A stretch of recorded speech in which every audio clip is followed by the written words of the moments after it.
Colossenses, capítulo de número 1, versículo de número 13 em diante.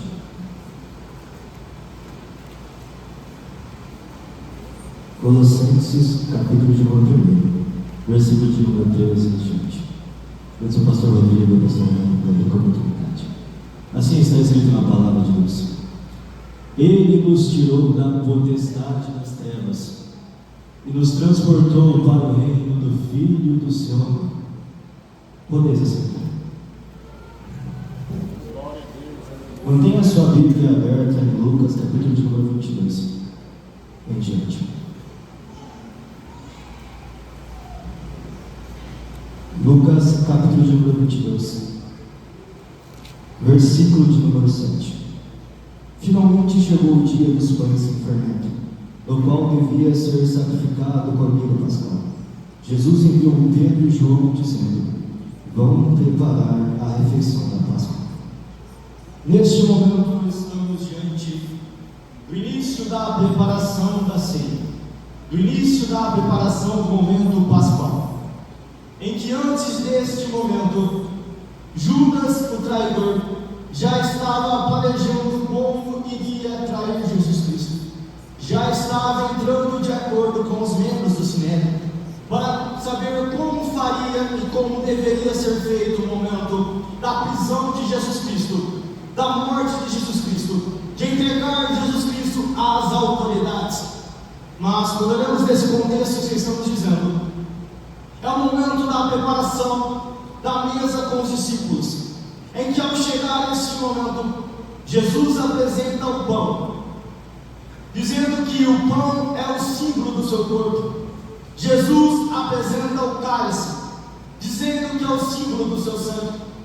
Começa a trazer ensinamentos na mesa, mesmo sabendo que logo veria a crucificação, mesmo sabendo que logo haveria a morte. Jesus não permanece desanimado, não fica desanimado, não fica com medo. Mesmo em cenário de dor, Jesus continua liberando promessas para seus discípulos, dizendo que eles estarão na grande mesa, que eles estarão nos grandes tronos, julgando as 12 tribos de Israel. E ele também diz a Pedro: Satanás roubou para que peneirasse vocês como trigo, mas eu orei por você, Pedro, para que você não desfalecesse, para que você não venha desfalecer. E quando você se fortificar, fortifique os seus irmãos, cuide dos seus irmãos, esteja com seus irmãos. Mesmo Jesus Cristo sabendo que Pedro iria negá-lo, mesmo assim orou em favor de Pedro. Mesmo Jesus Cristo sabendo que Judas iria traí-lo, Judas está perante a mesa, porque a promessa iria se cumprir de um jeito ou de outro, porque nada poderia parar a promessa. A promessa é que na cruz do Calvário haverá um sacrifício vivo, o qual já houve há 2000 anos atrás, por amor de você, por amor de nós, por amor de todos que aqui estamos, para que possamos alcançar o reino de Deus, para que possamos estar com Cristo no seu reino. Nada poderia parar a promessa de Deus, e nada poderá parar a promessa de Deus que está sobre sua vida. Nada pode parar. Judas não poderia parar Jesus, mesmo Judas achando que a prisão seria o fim. A prisão só é a parte do início, porque algo maior havia de acontecer. E depois do momento da ceia, e depois do momento pascal, eles vão ao Getsemane. E Jesus chega no Getsemane, logo após, um pouco depois de Judas sair da mesa e ir ao encontro do Sinédrio para preparar a prisão de Cristo. Jesus chega ao Getsemane com todos os seus discípulos, e um dos ensinamentos de Cristo é orar e vigiar. Mas antes de orar, ele fala: vigiai. Depois ele orar para que não entrares em tentação. Ele usa o termo entrar ao invés de usar o termo cair, porque nós devemos ter atenção em todos os momentos dos lugares que nós estamos, porque só cai em tentação aquele que se coloca no lugar de ser tentado. Só cai em tentação aquele que entra em ambientes fadados ao pecado. Por isso que Jesus Cristo, antes mesmo de falar em orar, ele fala sobre vigiar. Mas, naquele contexto também, era para os discípulos ter atenção. Tanto que quando Jesus Cristo, após esses momentos, separa um tempo para orar, em todo momento ele vai dizer: Senhor, seja feita a tua vontade. Senhor, seja feita a tua vontade. Nos mostrando que a vontade de Deus tem que ser soberana em nossas vidas. Estamos em um culto de missões. Estamos em um culto de missões. E Jesus Cristo já nos deixou uma palavra: ide e pregai o Evangelho. Mas antes disso, Jesus no Getsemane ensina a dependência de Deus. Devemos ser dependentes do Pai diariamente. Devemos sempre estar na dependência do controle de Deus. Quantas coisas da sua vida você já realizou sem orar e isso terminou em fracasso? Quantas vezes você orou antes de tentar um sonho, um projeto? Quantas vezes você colocou Deus no centro das suas vidas? Quantas vezes você colocou Jesus Cristo no centro dos seus negócios, do seu trabalho? Quando falamos sobre cruz, falamos sobre amor. E o amor de Deus é tão tremendo que Ele nos corrige. E não somente profere bênçãos, porque antes da bênção chegar, deve haver preparação para recebê-la. Porque quando vamos à guerra, preparamos armaduras e espadas, mas se não prepararmos nada, iremos para a guerra de mão vazia. Quando vamos para a guerra de mão vazia, quando vamos para a guerra sem Jesus conosco, a derrota é certa. Mas nesse momento Jesus ensina a dependência. Senhor, seja feita a tua vontade. E a oração dele era tão tremenda e verdadeira que o seu suor se tornava como gotas de sangue, mostrando o tamanho do peso do pecado do mundo que ele carregou sobre as suas costas. E quando ele sai do momento da oração, e o momento vem os soldados, os servos, os sacerdotes, os membros do sinédrio, querendo prender Jesus, e Judas está com ele. E eles perguntam: aonde está Jesus? E Jesus responde: sou eu, sou eu. E quando Jesus diz sou eu, todas aquelas pessoas caem por terra, porque só basta uma palavra de Deus sobre sua vida. Só basta uma palavra de Deus sobre sua vida. Uma palavra, que toda a sua vida é transformada, que as suas orações são respondidas. Basta uma palavra de Deus que tudo muda em nossas vidas. E quando vamos em Isaías 43:13, ainda antes que houvesse dia, eu sou. Ainda antes que houvesse dia, eu sou. E não há ninguém que possa fazer, ninguém há que possa fazer escapar das minhas mãos. Operando eu, Senhor. Quem impedirá? Quem poderá impedir a sua vida? Se Jesus Cristo já pagou outro preço por você, quem poderá impedir o seu andar? Se Jesus Cristo está com você, ninguém poderá impedir o andar da igreja do Senhor, porque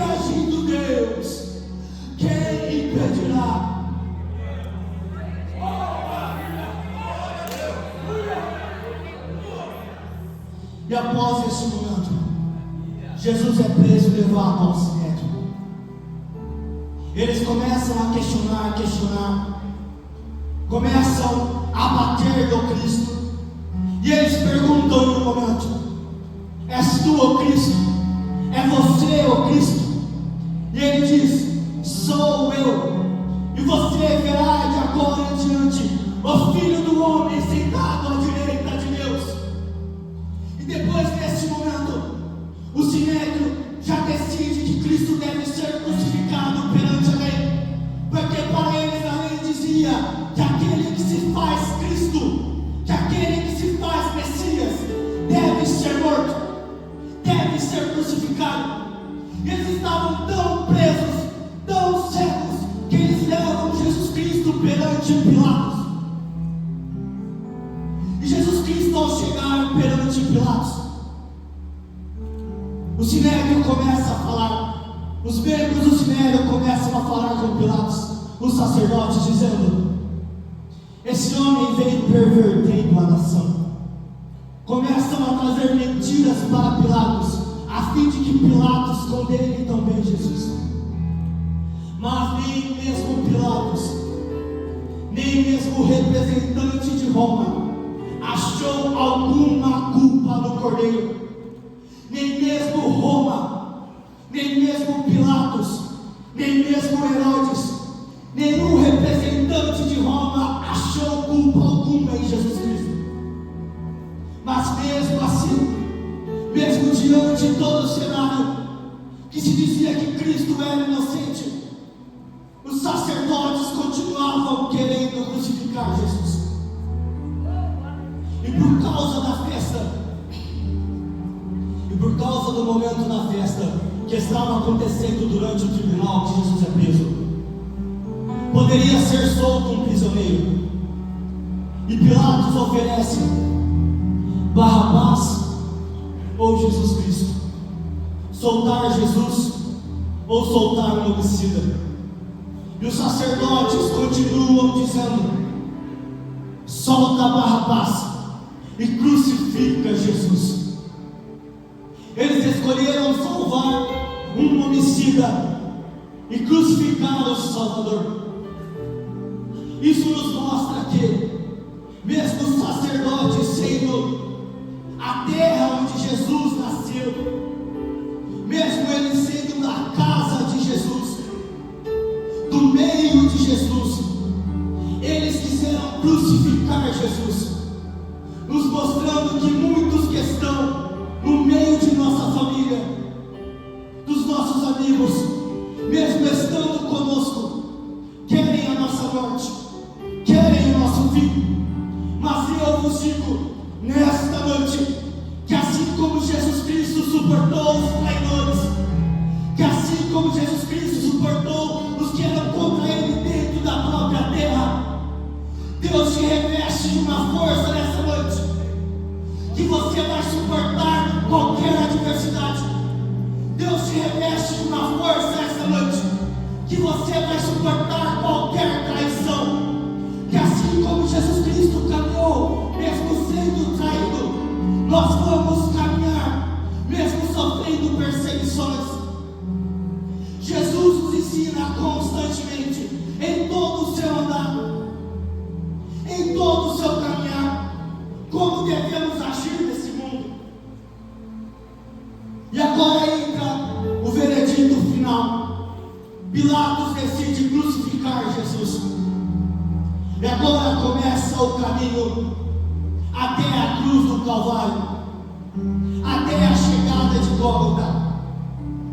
E neste caminho, mulheres estavam chorando e lamentando, dizendo, e Jesus vai a elas dizendo: mulheres, não chorem. Virá um tempo que não desejarão nem mais ter luz. Olharão para os montes dizendo: caiam sobre nós. Olharão para os monteiros dizendo: cubram-nos. Porque se fizeram isso com madeiro verde, que se fará ao seco? Se fizeram isso com Jesus, o que vão fazer conosco? digo que não importa o que eles tentarão fazer contra a sua vida, Jesus está com você, te protegendo de todo mal. Jesus está com você, te protegendo de toda adversidade, porque um alto preço foi pago. Então permaneça de pé, lembrando sempre que Jesus está com você. E agora Jesus chega no Gólgota, no monte chamado A Caveira, e ele é crucificado, e em cima da sua cruz está escrito: Jesus Nazareno, o Rei dos Judeus. E foi crucificado um malfeitor à sua direita e outro à sua esquerda. Um dos malfeitores vai começar a zombar de Jesus, dizendo: se tu és mesmo Cristo, salve-se a si mesmo e a nós. Mas o outro malfeitor, arrependido de tudo que fez, repreende o que tentou zombar de Cristo, dizendo: nem mesmo diante a mesma condenação tu não temes a Deus. Eu e você merecemos, mas este homem não merece, pois ele é justo. E ele diz a Jesus Cristo, olha para ele e diz: Senhor, Senhor, lembre-se de mim quando entrares no teu reino. E Jesus olha para ele dizendo: hoje mesmo, tu estarás comigo no Pai. É isso que Deus faz ao coração arrependido. É isso que Deus faz ao coração arrependido. É isso que Deus faz ao coração arrependido.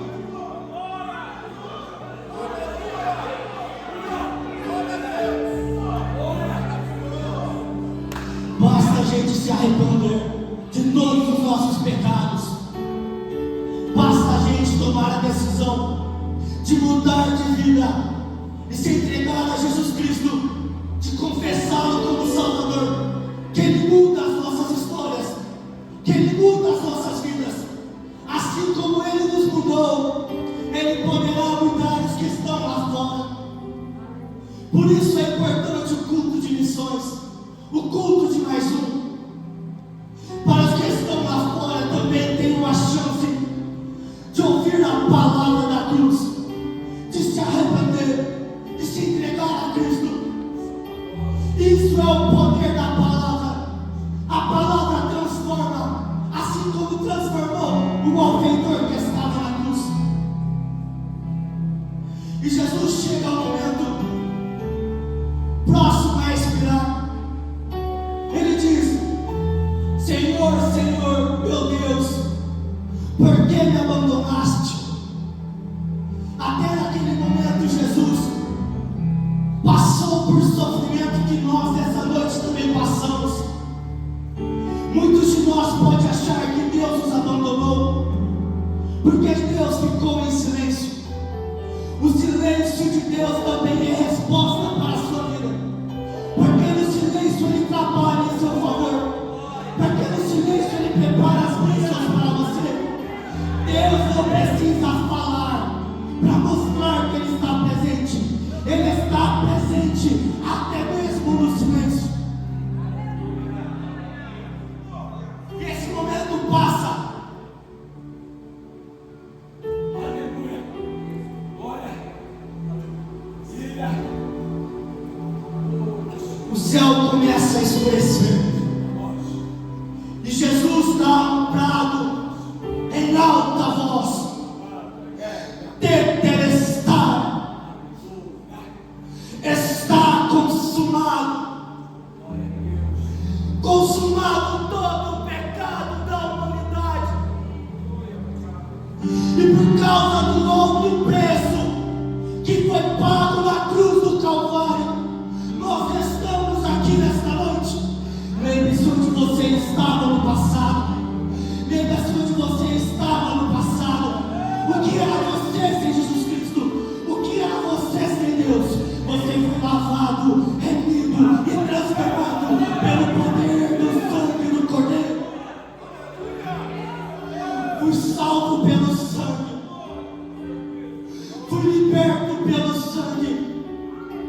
Fui transformado pelo sangue.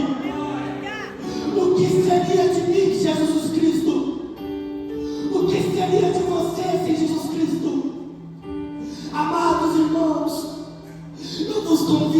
lembrar diariamente do homem antigo que vocês eram, do velho homem, se lembrar de onde Jesus Cristo te tirou, se lembrar dos detalhes, se lembrar de tudo que Jesus já falou.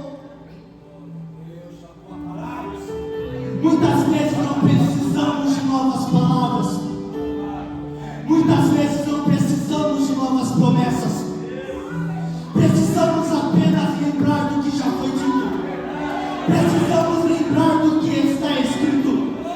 Não busque profecia de boca de homens, busque a palavra verdadeira de Deus, que é ela que transforma. E a palavra foi morta na cruz, mas ao terceiro dia, a palavra ressuscitou. Jesus Cristo ressuscitou e foi pago um alto preço. E agora, todo aquele que nele crê, confessá-lo como único e suficiente Salvador, alcançará a vida eterna e entrará no reino de Deus. Que assim como o malfeitor da cruz se arrependeu e foi resgatado das garras do pecado e foi salvo por Jesus Cristo, nós venhamos também a se arrepender diariamente.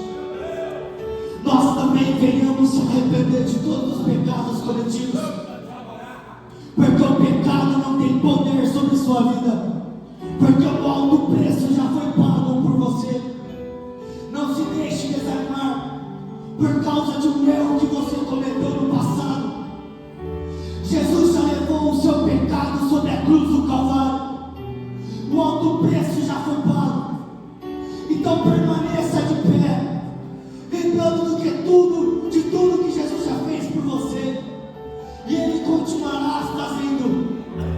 Porque em breve eu e você e toda a igreja estaremos dizendo diante de Deus: Santo, Santo, Santo, Santo, Santo é o Senhor dos exércitos. Que assim como os querubins cantam: Santo, Santo, Santo é o Senhor dos exércitos, toda a terra está cheia de sua glória. Agradeço a oportunidade, pastor, em nome de Jesus.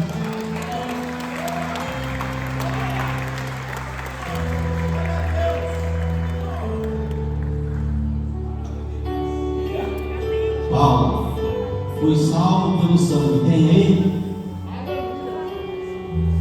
Meus irmãos,